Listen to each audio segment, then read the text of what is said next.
ఓం మహాగణపతే నమః. జూలై మాసపు ద్వాదశ రాశి ఫలితాలు ఏ విధంగా ఉన్నాయో చూద్దాము. ముందుగా ఈ మాసంలో ఉన్నటువంటి గ్రహస్థితిని ఒకసారి మనం గమనించినట్టయితే ఈ మాసంలో శుక్రుడు తన సొంత రాశి అయినటువంటి వృషభ రాశిలో సంచారం చేస్తున్నాడు. అదేవిధంగా గురువు మనకి మిథున రాశిలోను, అదేవిధంగా రవి కూడా మిథున రాశి, అదేవిధంగా కర్కటక రాశిలో ఈ మాసంలో సంచారం అనేది ఉంటుంది. ఇక బుధుడు మనకి కర్కటక రాశిలో సంచారము, కేతువు అదేవిధంగా కుజుడు మనకు సింహరాశిలో ఈ మాసంలో సంచారం చేస్తున్నాయి. ఇక చూసుకున్నట్టయితే రాహు వచ్చేసి మనకి కుంభరాశిలోను, అదేవిధంగా శని మీనరాశిలో సంచారం అనేది ఈ మాసంలో అనగా ఈ జూలై మాసంలో గ్రహం యొక్క సంచారం.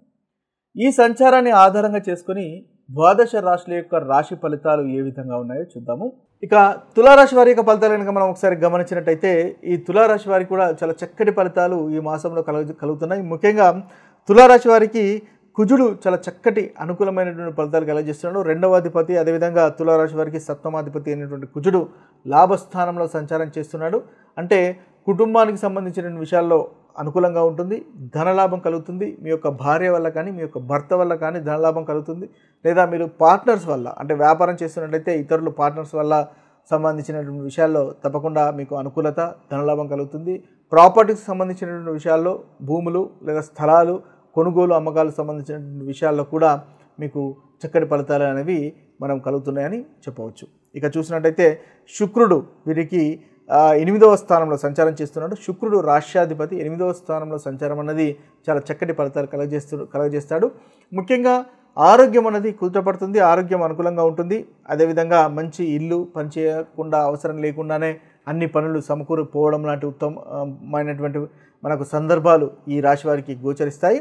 ముఖ్యంగా సంతోషంగా ఉండడము, అదేవిధంగా మీ యొక్క వివాహం కాని వారికి వివాహ ప్రయత్నాలు కనుక చేస్తున్నట్టయితే ధనవంతురాలైనటువంటి వాళ్ళు పార్ట్నర్గా లభించడం లాంటివి ఫలితాలు మనము ఇక్కడ ఈ తులారాశి వారికి ముఖ్యంగా చూడవచ్చు. అయితే రవిగ్రహం కూడా వీరికి మంచి ఫలితాలు కలగజేస్తున్నా ఇప్పటికి అనుకున్నట్టుగా మనకి కుజుడు మంచి ఫలితాలు కలగజేస్తున్నాడు. ముఖ్యంగా కుజుడు సప్తమ భావానికి సంబంధించిన వంటి గ్రహం కాబట్టి ఇతరులతో హ్యాండిల్ చేసేటటువంటి విషయాల్లో అనుకూలత మనకు అధికంగా కనిపిస్తుంది ఈ రాశి వారికి. అదేవిధంగా శుక్రుడు కూడా అనుకూలంగా ఉన్నాడు మనం ఇప్పటి వరకు చెప్పుకున్నట్టుగా. ఇక రవిగ్రహం కూడా వీరికి 2వ భాగంలో, అంటే జూలై 15 తర్వాత 2వ భాగంలో లాభస్థానంలో సంచారం చేస్తున్నాడు కాబట్టి దశమ స్థానంలో సంచారం చేస్తున్నాడు కాబట్టి చాలా చక్కటి ఫలితాలు రవిగ్రహం వల్ల కూడా కలుగుతాయి. అంటే రవి ముందుగానే దశమ స్థానంలో దిగ్బలి కాబట్టి వృత్తికి సంబంధించిన విషయాల్లో పైచేయి మీదే ఉంటుంది. అనుకున్నటువంటి పనులు ముఖ్యంగా మీరు పూర్తి చేయగలుగుతారు. పై అధికారులు మీకు అనుకూలంగా ఉంటారు. బంధువులతో ఆనందంగా గడపడము, అదేవిధంగా గౌరవం పెరగడము, ఆర్థిక అభివృద్ధి కూడా పెరగడం లాంటి ఉత్తమమైనటువంటి ఫలితాలు మనకి తులారాశి వారికి ఈ మాసంలో కనిపిస్తున్నాయి. అదేవిధంగా గురువు కూడా మీకు 9వ స్థానంలో సంచారం చేస్తున్నాడు. గురుగ్రహం వల్ల కూడా చక్కటి ఫలితాలు ఉన్నాయి. ధార్మికత అనేది పెరుగుతుంది. గురువు అనుకూలంగా ఉన్నాడు. గురువు ముఖ్యంగా తులారాశి వారికి 6వ అధిపతి, 3వ అధిపతి 9వ స్థానంలో సంచారం చేస్తున్నాడు. దగ్గర ప్రయాణాలు ఉండే అవకాశాలు కనిపిస్తున్నాయి. ఆ ప్రయాణాలు ధార్మికతకు సంబంధించినటువంటి దైవ దర్శనాలకు సంబంధించినటువంటి ప్రయాణాలు ఉండే అవకాశాలు మనకు కనిపిస్తున్నాయి. ముఖ్యంగా ఆరోగ్యం అనేది కూర్చోబడుతుంది. కోర్టు వ్యవహారాలలో కూడా అనుకూలంగా ఉంటుంది. గురువు 9వ స్థానంలో సంచారం చేస్తున్నాడు. పంచమ స్థానం పైన దృష్టి ఉంటుంది. అదేవిధంగా ముఖ్యంగా ఈ తులారాశి వారికి చూసినట్టయితే పంచమ స్థానం అంటే గురు దృష్టి ఉండడం వల్ల సంతానం లేని వారికి సంతానం కలిగేటటువంటి అవకాశాలు కూడా మనకు గోచరిస్తున్నాయి. అదేవిధంగా వివాహ ప్రయత్నం చేస్తున్న వారికి కూడా వివాహం కలుగుతుంది. ఎందువల్లంటే సప్తమాధిపతి కూడా అనుకూలంగా ఉన్నాడు. పంచమ స్థానం పైన గురు దృష్టి ఉంది కాబట్టి ప్రేమ వ్యవహారాలు అనుకూలంగా ఉండడము, ప్రేమ వ్యవహారాలు పెళ్లికి దారి తీసేటటువంటి అవకాశాలు కూడా మనకి ఈ యొక్క తులారాశి వారికి ఈ మాసంలో గోచరిస్తుంది. ఇక ప్రతికూలమైనటువంటి ఫలితాలను మనం ఒకసారి చూసినట్టయితే రాహు పంచమ స్థానంలో సంచారం చేస్తున్నాడు. అదేవిధంగా అయితే గురుగ్రహం యొక్క దృష్టి ఉంది కాబట్టి మీకు సంతానం కలుగుతుంది. అయితే రాహుగ్రహం కూడా ఉండడం చేత కాస్త కష్టాలు పడిన తర్వాత, డిలే అయిపోయిన తర్వాత పంచమ స్థానానికి సంబంధించినటువంటి విషయాల్లో ప్రోగ్రెస్ అనేది ఉంటుంది అని మనము చెప్పవచ్చు. అదేవిధంగా మొదటి 2 వారాలు రవి 9వ స్థానంలో సంచారం చేస్తున్నాడు కాబట్టి తండ్రి గారితో గొడవ పడకుండా ఉండడం అనేది మీకు చెప్పదగిన సూచన. తండ్రి గారితో కాదు, హై స్టేటస్లో ఉన్న వారితో ఎవరితోనైనా కూడా సంయమనం పాటించి ఓపికగా ఉండడం అనేది మీకు చెప్పదగినటువంటి సూచన. ఇక ఈ మాసంలో తులారాశి వారు ముఖ్యంగా ఆదిత్య హృదయాన్ని పఠించండి. తద్వారా చక్కటి ఫలితాలనేవి ఈ మాసంలో మీరు పొందగలుగుతారు. ఈ మాసంలో ముఖ్యమైనటువంటి సంఘటనలు కనుక జరుగుతున్నవి చూసుకున్నట్టయితే మనకు జూలై 10వ తేదీన గురు పౌర్ణమి అనేది జరుగుతుంది. కాబట్టి ఈరోజు ఒక చక్కటి రోజుగా మనము గమనించవచ్చు.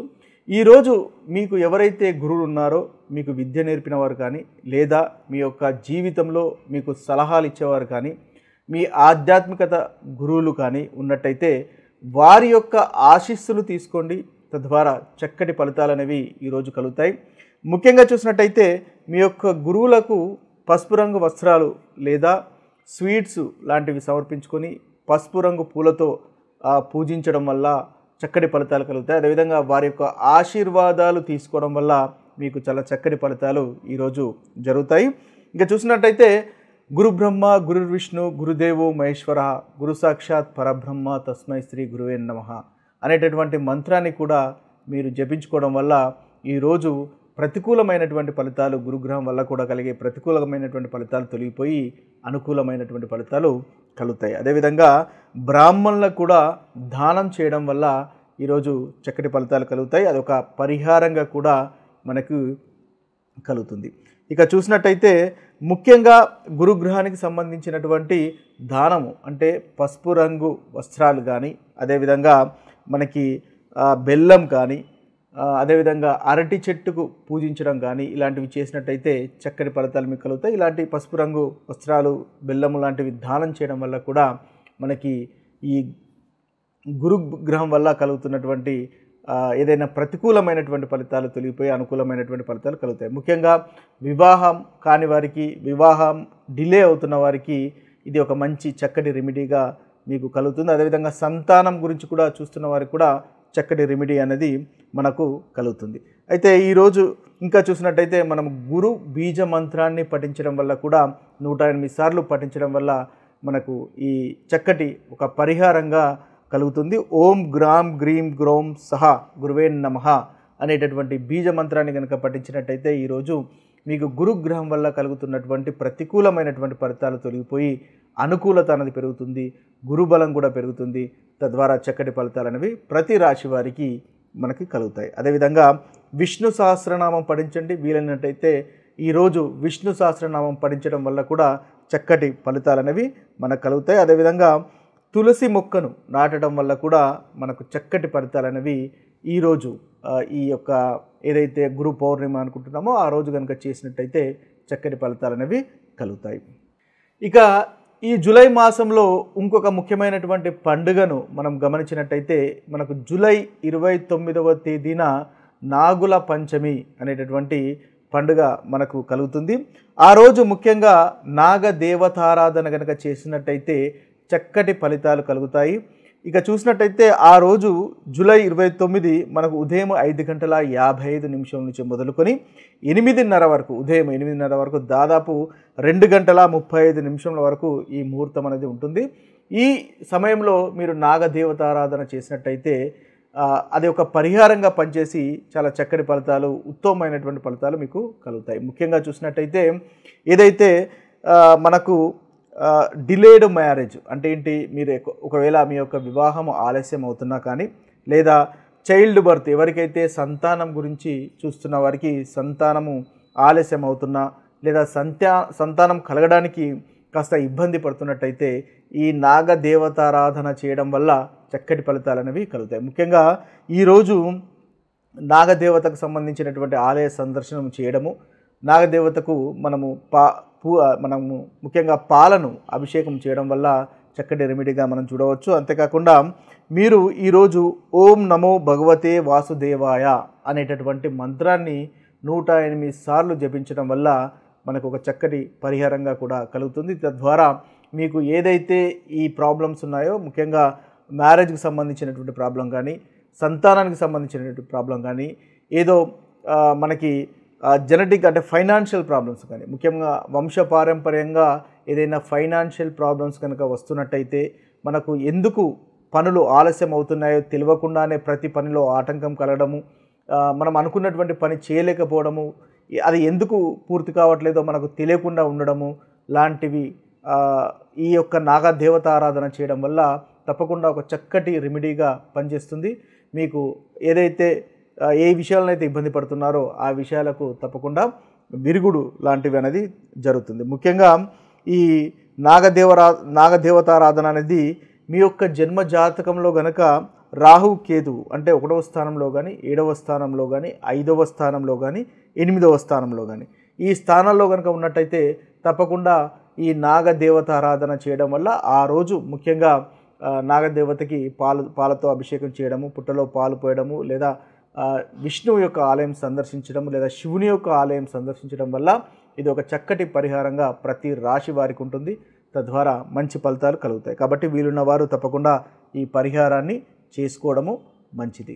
ఈ మాసంలో మనం ముఖ్యంగా జరుగుతున్నటువంటి కొన్ని విషయాలు కనుక మనం ఒకసారి గమనించినట్టయితే జూలై 10వ తేదీన మనకు గురు పౌర్ణమి అనేది వస్తుంది.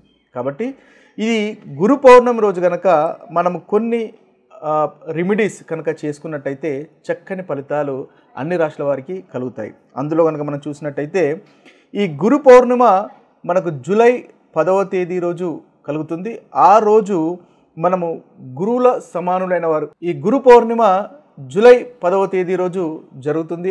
ఆ రోజు గురు సమానులైన వారు కానీ లేదా మీ గురువులను కానీ పూజించడం వల్ల, వారి యొక్క ఆశీస్సులు తీసుకోవడం వల్ల చక్కటి ఫలితాలు కలుగుతాయి. తద్వారా మనకి గురు గ్రహం యొక్క బలం కూడా చేకూరుతుంది.